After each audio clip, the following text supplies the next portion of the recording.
Assalamualaikum warahmatullahi wabarakatuh. Kembali lagi dengan saya Siti Nurhaliza. Oke, sekarang untuk pertemuan kali ini kita akan membahas tentang teori feminisme pada kritik sastra. Ya, langsung tanpa berlama-lama langsung saja kita membahas apa sih teori feminisme itu. Nah, jadi dalam kritik sastra feminis adalah pendekatan dalam kajian sastra yang berfokus untuk memahami dan mengkaji pengalaman perempuan yang tercermin dalam berbagai karya sastra, terutama pada karya novel. Nah, pendekatan ini menggunakan perspektif feminis untuk melihat bagaimana karya sastra tersebut menggambarkan perempuan dan seringkali bagaimana mereka berjuang melawan budaya, patriarki, dan ketidaksetaraan gender. Oke, dalam kritik sastra feminis ada upaya untuk menafsirkan dan mengevaluasi karya sastra dengan menggunakan pemikiran teoritis feminis. Artinya, kritik ini melihat bagaimana peran dan posisi perempuan digambarkan dalam sastra, serta bagaimana budaya dan masyarakat mempengaruhi penggambaran tersebut. Jadi, pada awal perkembangannya, kritik sastra feminis menekankan pada deskripsi dan pemahaman tentang bagaimana perempuan seringkali ditekan atau didiskriminasi dalam karya sastra yang ditulis oleh laki-laki. Nah, sebelum adanya kritik sastra feminis, sejarah sastra umumnya ditulis dari perspektif laki-laki, sehingga banyak sekali karya yang mengabaikan atau salah menggambarkan pengalaman perempuan.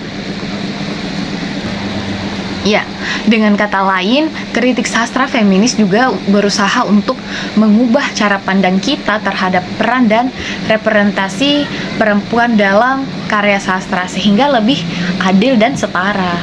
Gitu. Ya, jadi berkembangnya juga teori feminisme ini dikembangkan oleh beberapa tokoh-tokoh ahli yang mengembangkan teori feminisme hingga sekarang, di mana salah satunya ada yang pertama Simone de Beauvoir.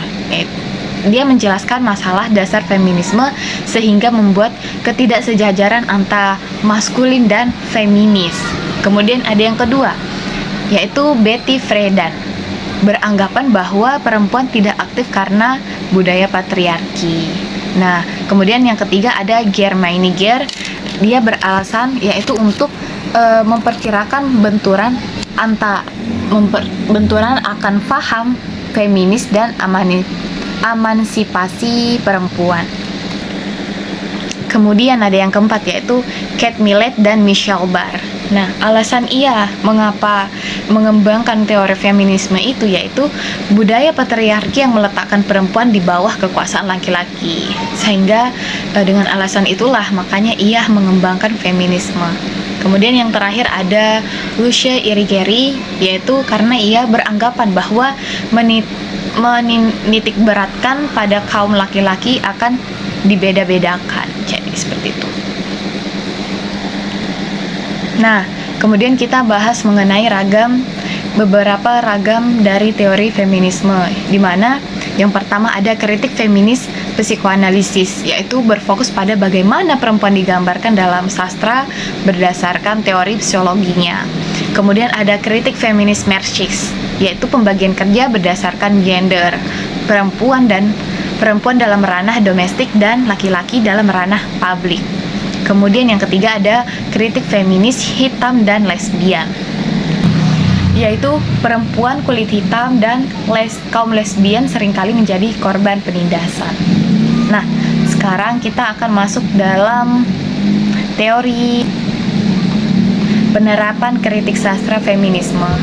Jadi ada dua, yaitu yang pertama The Behaviorists, yaitu dalam buku berjudul The Second Sex pada tahun 1945, buku tersebut menjelaskan bagaimana perempuan seringkali dipandang sebagai yang lain oleh laki-laki. Oke, kemudian ada penerapan yang kedua yaitu melihat dari tesis Gilbert dan Gubar.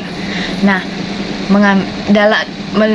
kita membedah dalam buku berjudul The Mad Woman in the Attic atau Wanita Gila di Loteng yang terbit pada tahun 1979, menjelaskan bagaimana penulis menggambarkan karakter perempuan dalam cara yang terbatas. Ya, sebagai kesimpulan, kritik sastra feminis telah berkembang secara signifikan seiring dengan gelombang feminisme yang berbeda sejak tahun 1968.